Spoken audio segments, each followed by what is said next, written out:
आज हमारी जनरेशन की सबसे बड़ी प्रॉब्लम क्या है? Is it stress, is it anxiety, is it weak immunity, is it hormonal imbalance, या फिर वो फीलिंग कि बॉडी तो ठीक है लेकिन अंदर से मन कुछ ठीक नहीं लग रहा। हम डॉक्टर्स के पास जाते हैं, 100 तरीके के टेस्ट कराते हैं, डिफरेंट चीज़ें ट्राई करते हैं, लाइक प्रोटीन, कभी कुछ सप्लीमेंट, कभी कोलैजन, कभी प्रोबायोटिक्स, कभी डिटॉक्स ड्रिंक्स, कभी बायो हैकिंग रूटीन्स, या कभी कोई वायरल इंस्टाग्राम पे वीडियो चला गया तो वो फॉलो करने लगेंगे। लेकिन I guess we are missing the real question, and that is कि क्या हम सच में अपनी हेल्थ को समझ रहे हैं या फिर हम सिम्टम्स को चेज कर रहे हैं, बस भारी ट्रीटमेंट ले रहे हैं। क्योंकि आज की मॉडर्न वेलनेस इंडस्ट्री जिस चीज़ को नए नए नामों के साथ बेच रही है ना, like gut brain axis, personalised medicine, preventive health care, उसकी जड़ें हमारे भारत में हजारों साल पहले रखी जा चुकी थी। और उस जड़ तक पहुंचने वाले ऋषि का नाम था महर्षि चरक। वो कोई नॉर्मल वैद्य नहीं थे, वो ह्यूमन बॉडी के साइंटिस्ट थे और मेडिसिन को सिर्फ बीमारी ठीक करने की कला नहीं बल्कि जीवन को बैलेंस रखने की साइंस मानते थे। So guys, welcome to Rishi to research, और आज के एपिसोड में हम बात करेंगे महर्षि चरक के बारे में।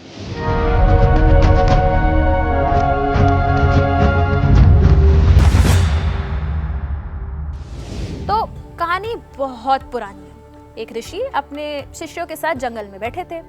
उन्होंने अपने शिष्यों को ना एक बहुत वियर्ड सा टास्क दिया। उन्होंने कहा, जाओ पूरे जंगल से एक ऐसा पौधा ढूंढ कर लाओ जिसका कोई यूज ही ना हो। शिष्य थोड़ा सा कंफ्यूज हुए कि यार ये क्या है, बट ठीक है, गए। वो लोग निकले, पूरा दिन जंगल में घूमे, लेकिन शाम तक उन्हें ऐसा कोई पौधा नहीं मिला जिसके बारे में वो ये कह सके कि ये कोई यूज का नहीं है। वो बहुत हताश निराश होकर वापस आए और लौटकर बोले, गुरुदेव, हमें ऐसा कोई पौधा नहीं मिला जो बेकार है। ऋषि थोड़ा सा मुस्कुराए और उन्होंने कहा कि बेटा, इस धरती पर कोई भी पेड़, कोई भी पौधा बेकार नहीं है। हर पत्ती, हर जड़, हर बीज में नेचर ने कोई ना कोई कोड छुपाया है, बस हमें उसे पढ़ना आना चाहिए। और यही था चरक का विजन। आज हेल्थ केयर का बड़ा हिस्सा तब एक्टिवेट होता है जब इंसान बीमार पड़ जाता है, लेकिन चरक की सोच इससे बिल्कुल अलग थी। वो कहते थे कि एक अच्छा डॉक्टर वो नहीं है जो सिर्फ बीमारी के बाद ट्रीटमेंट करे। एक अच्छा सच्चा डॉक्टर वही है जो हेल्दी इंसान को बीमार होने ही ना दे। यानी सिंपल टर्म्स में चरक कह रहे थे कि health is just not an event, health is a daily relationship with your own body. और शायद यही बात आज हम सब भूल गए। आज पूरी दुनिया इम्यूनिटी के पीछे भाग रही है। Immunity booster drinks, vitamin C tablets, herbal shots, supplements, detox plans.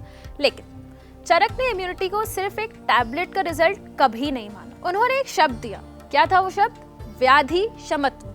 मतलब आपकी बॉडी की वो कैपेसिटी जिससे वो डिजीजेस का सामना कर सके। आज हम इसे इम्यूनिटी कहते हैं, लेकिन चरक की इम्यूनिटी सिर्फ बॉडी का डिफेंस सिस्टम नहीं थी। वो lifestyle, food, digestion, sleep, season, mental state और डेली रूटीन का एक कंबाइंड रिजल्ट था। उनका लॉजिक बहुत सिंपल था।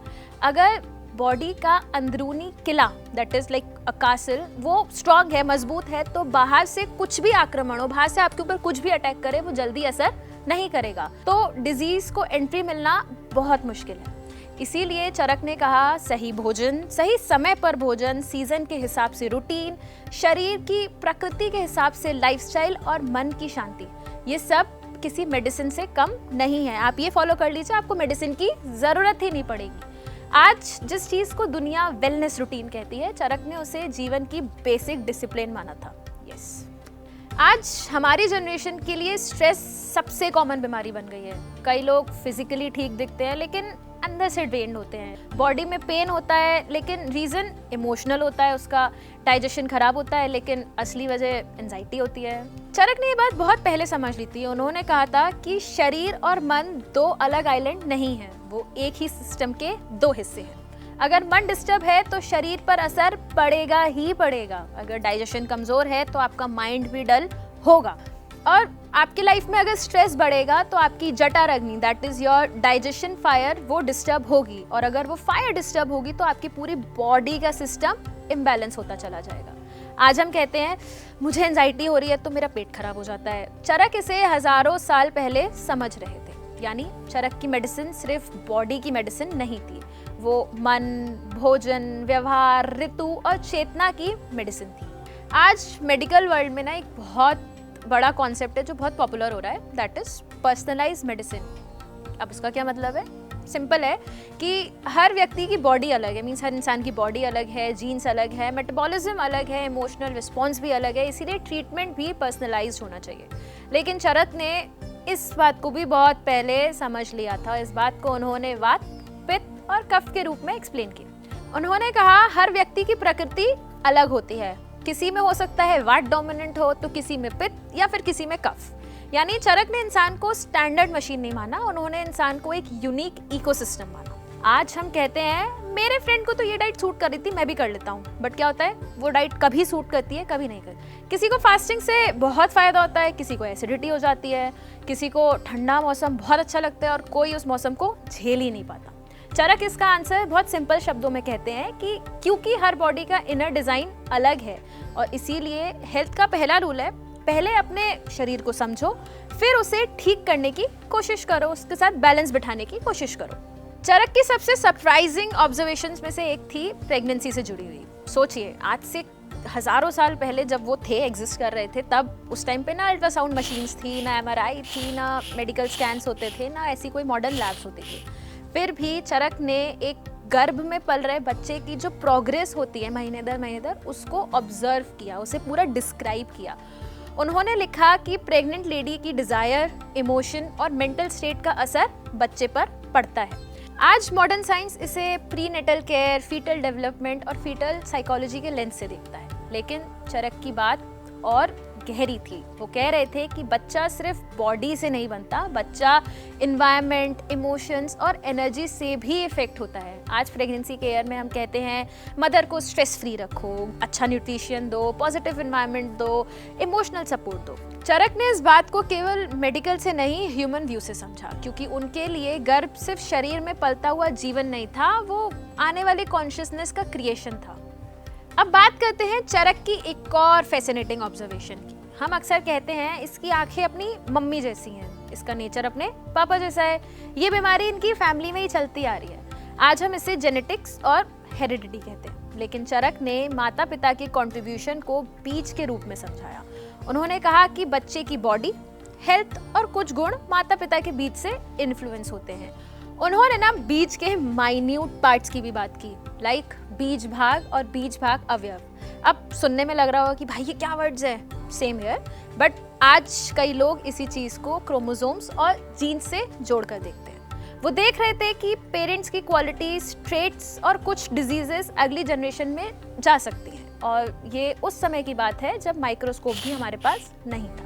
यानी चरक ने शरीर को केवल आज की बॉडी नहीं माना, उन्होंने उसे लीनिएज, हेरिडिटी और फ्यूचर जनरेशन से जोड़कर देखा। आज बहुत लोग आयुर्वेदा को सिर्फ होम रेमेडीज तक सीमित रखते हैं, हल्दी वाला दूध, तुलसी की चाय, काढ़ा, कुछ और होम रेमेडीज, लेकिन चरक के आयुर्वेदा इससे कई और बड़ी चीज थी। It was a broader concept. Charak कहते थे कि वैद्य को, मीन्स डॉक्टर को, पेशेंट की बॉडी नहीं उसका पूरा जीवन समझना चाहिए।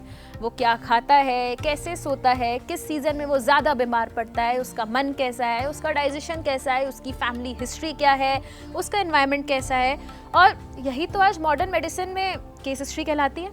लेकिन द डिफरेंस इज कि चरक ने इसे सिर्फ फॉर्म भरने की प्रोसेस नहीं बनाया, उन्होंने इसे हीलिंग का फर्स्ट स्टेप माना। एंड आप लोग ये जान के बहुत सरप्राइज हो गए कि चरक का जो ये पूरा नॉलेज था, जो ये पूरा ज्ञान था, ये सिर्फ भारत तक सीमित नहीं रहा। It was not limited to India only.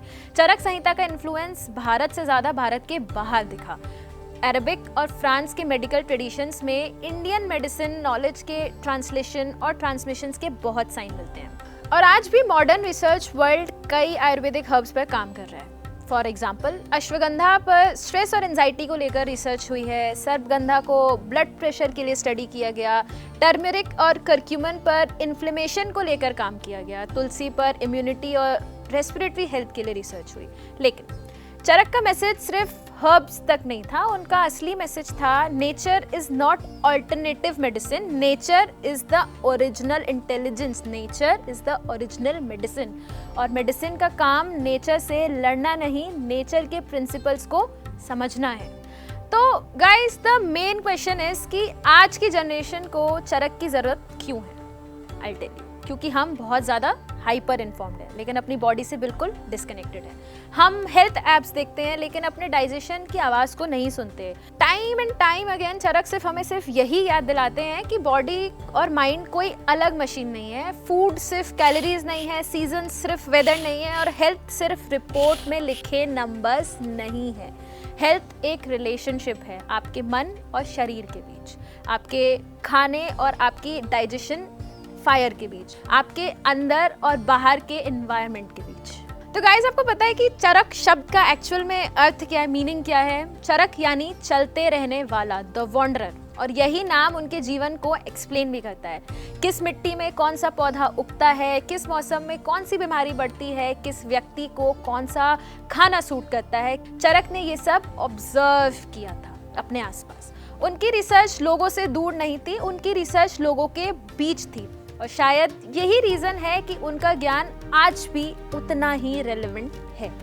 So the bottom line is कि आज हम लोग हेल्थ को बाहर ढूंढ रहे हैं, कभी एक्सपेंसिव सप्लीमेंट्स में, कभी वायरल वेलनेस रूटीन में, लेकिन चरक हमें एक बहुत सिंपल बात बार बार याद दिलाते हैं कि जिस बॉडी को तुम ठीक करना चाहते हो पहले उसे सुनना सीखो, जिस माइंड को तुम शांत करना चाहते हो पहले उसे समझना सीखो। चरक ने हमें बताया हेल्थ को चेज मत करो, हेल्थ के साथ कनेक्ट करो, क्योंकि असली लैब बाहर नहीं है, असली लैब आपके ही अंदर, आपकी बॉडी में है और उस प्रकृति में है जिससे हम सब बने हैं।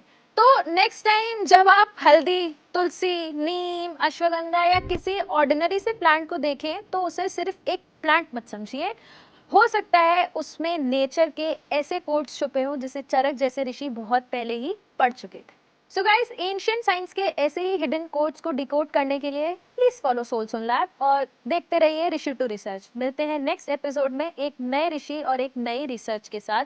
तब तक याद रखिए, your body is not asking for trends, it is asking for attention.